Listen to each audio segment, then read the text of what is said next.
Hello, everybody. This is Gynarchy Awakening. I'm planning a little late night activity on the town, walking around, all that fun stuff.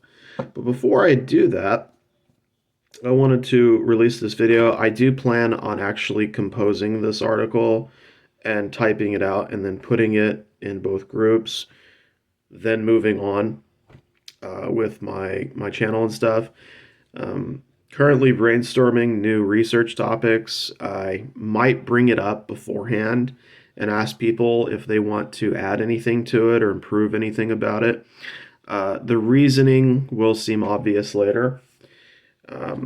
As for this video, it's going to be about the title of the video is what are critical aspects of community building and how can we use them to aid the Gynarchy community. So I decided I wanted to break this down in parts and kind of sort of give it a more logical, like, I don't know how to put it. I'm just gonna read it, okay? Like my brain, it's not cooperating today. It's like, I need your help. No, I'm not giving you help. You're on your own. Damn it. All right, so one aspect of community building is contact. In other words, you just come across somebody. It can happen by way of a website, in-person meetup. Just happen to stumble across a subject that gives away the fact that both of you are gynocentric. Your family, maybe your family members are like that, and because they are, you are like that. So I feel like that is the beginning of community, is contact. Contact, like actually meeting up. And I think that when it comes to contact, we do have a little bit of trouble in that sense because it takes a lot of time to communicate with other people before we find individuals who are serious. So contact is not something that it's not as easy for our community as it is for the others. There's a lot of things that we have to sift through, evaluate, criticize, analyze. I mean, in order to find sincere, authentic individuals, we have to do way more work in the very first phase of a community before we can even move on to the other phases of community building. The next one is dialogue. Dialogue is a community building phase in which people will initiate conversations. They will start conversing about more in-depth subjects. They'll exchange ideas and information. There'll be constructive criticism. So this is something that I see a lot of in the Gynarchy community. This is something that we've nailed to the wall. We are constantly having conversations, usually by way of text. It's very rare, actually, in my experience, for them to want to get in a Skype call or to want to converse verbally about what it is that they're talking about. So that's a very rare thing. The exchange of ideas, people talk about the different ways they perceive and look at Gynarchy, their ideas, their politics, how that is integrated into their Gynarchic views. Also, there's the criticism. We need a little bit more of this. We need a little bit less of that. There's a problem with this group. There's a problem with that group. We have A and B down. Like these two have already happened as part of the community. However, some of the other things are what have been less frequent. In other words, unless you're like a famous author, I think Viola Voltaire had an interview with a group called Matriarchy Times, or an organization. But aside from that, as a general rule, I don't see individuals doing that kind of live streaming stuff. So the next one, C, is what I can only describe as purposeful interaction. Now, these are interactions in which there's like a kind of a shared activity or something. I hope I'm using the right language here. Yeah, like a shared activity. that has a purpose for the purpose of the interaction is for the benefit of the community itself. So here's some examples of this. A formal debate, which I actually intend to do a video about topics, Gynarchic topics that could be used for a debate. I might even do something really weird for you folks.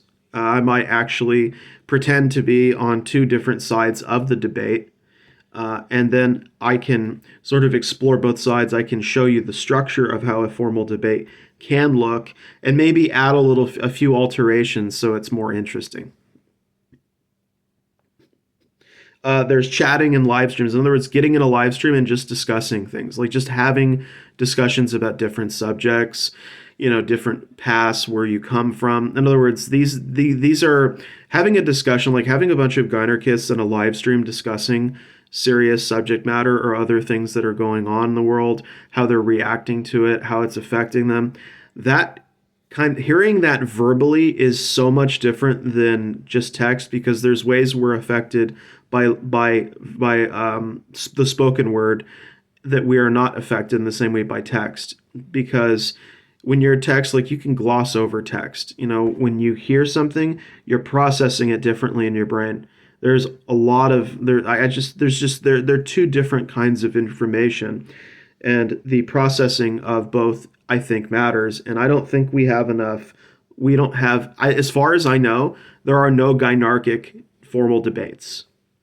I've looked and I don't see it. I don't see Gynarchic live streams. In other words, Gynarchists getting on live streams and speaking and talking. You can use voice changers. You don't have to use your actual voice, or you don't have to strain your voice or try to make yourself sound like somebody you're not. I'm sure there's ways we can accommodate people if they are uncomfortable putting their actual voice out there. Developing action plans. So this is something that I have noticed about this community, that we haven't entered the C stage yet because people have not decided on, for the most part, on action plans, but there are a few of them. And what I mean by an action plan is you're in the process of making a plan of something that you think will benefit your community. So as far as I know, there's at least two of these individuals in the group I associate with who have plans. One of them is talking with another individual about making a pamphlet, and another person is getting feedback from other individuals in the community because they plan to do their own pamphlet in 2025. So they're currently developing they're developing this action plan. They're getting feedback. They're trying to get their messaging right. So they've developed their action plan. They have yet to actually carry it out and do it. They're just in the process of developing the action plan and then carrying it out. So they're right there they're at the preparation stage where they are preparing to hand out Gynarchic pamphlets. However, prior to preparation, they're doing research and information gathering, which is important. It's part of developing your action plan. You want to know as much as you can before you decide on any course of action. The next one is content creation. I truly believe that there aren't enough Gynarchist YouTubers. There aren't enough Gynarchists I mean, there are some on social media, but there aren't enough people who are getting up here, raising visibility. But especially, I think one thing that is needed more of with content creation is people who talk about serious things and do as much as they can to either not talk about the sexual stuff, but if they have to bring it up, they bring it up in an intellectual manner. They don't talk about it in an immature or pervy way. They address the subject. They try to treat it with the seriousness that it deserves, and they don't act like I don't know if I want to use the word deviant, but it's like I've seen people talk about this subject and they come across as creepy.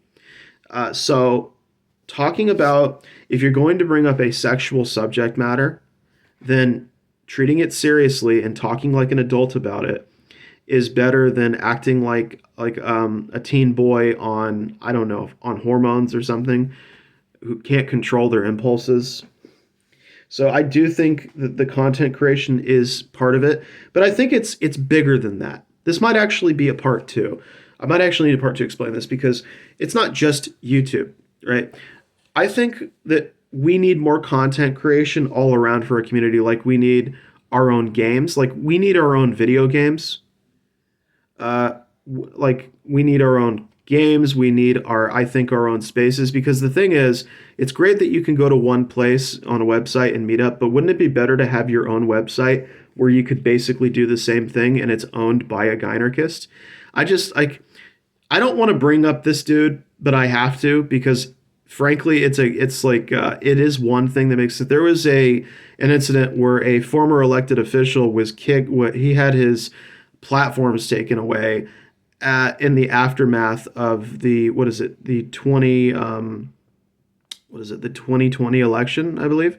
He said and did things that tech companies did not like. They thought the person was inciting violence, and so they took away the platforms. And what happened after that was the individual made their own website so that they could speak and they couldn't be censored. In other words, you couldn't take the website down because he was the owner of the website. I think in this case, having our own website, our own community-based website where we can talk with each other, where we can vet people coming into the community, and where we can also hand out, like you want to hand out pamphlets, right? Well, you're not in charge of Reddit. You're not in charge of these other websites. So if they decide that that's your time to go, it's your time to go. And then what are you going to do? I'm sure there's ways you can stay in contact with each other, meet up, but having your own website and having it owned by an authentic, especially an authentic Gynarchist woman, will ensure that you have a level of a guardrail, a level of protection for your community. Because what happens when the community gets so big that it catches the attention of people and then they want to try to sabotage it? So I think that we need more content creation in that way. We obviously need more dating websites that are catered specific. Like I've tried the Chirp thing. It doesn't work. It's mostly inactive. Somebody recommended it. I think we need one specifically for our people. Specifically for individuals who think like this, who feel this way. I mean, even if it's small and tiny, so what? You know, it's a start. And there's people from around the planet. So I'm sure out of 7 billion people, you're probably going to find a lot of gynocentric individuals. Other kinds of content creation, I think we need to come up with more cultural events, whether they're online or offline, like more ways of getting together in like a room and talking about it.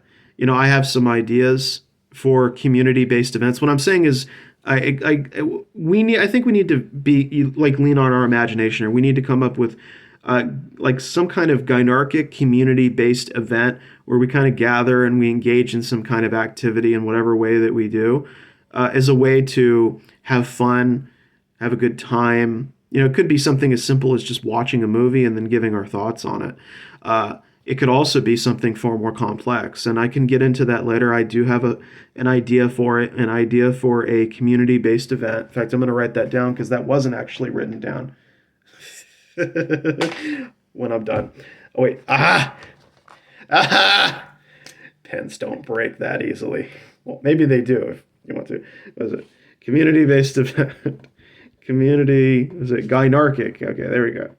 Gynarchic community-based event. It could be online, it could be offline, but for practical purposes, it probably should stay online. So, you know, these are things you can have fun with.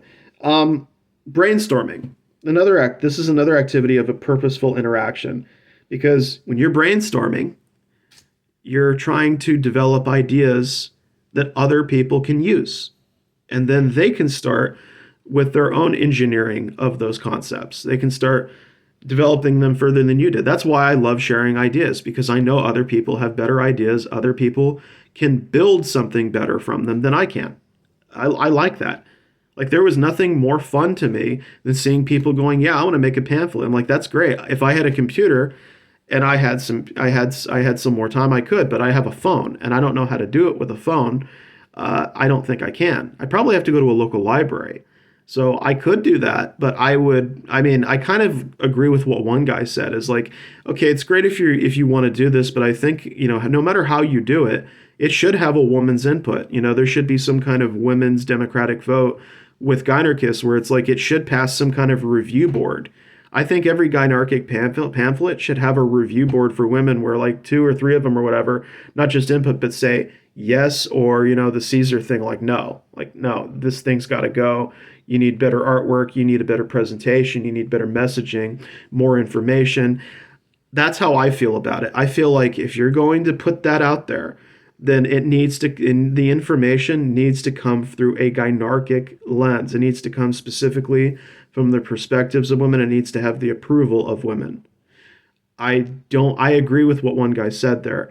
I'm just here to share ideas because I know other people have better ideas. I know other people can actually take those ideas and apply them in a way that I can't because maybe they have real world experience, maybe they know things I don't know.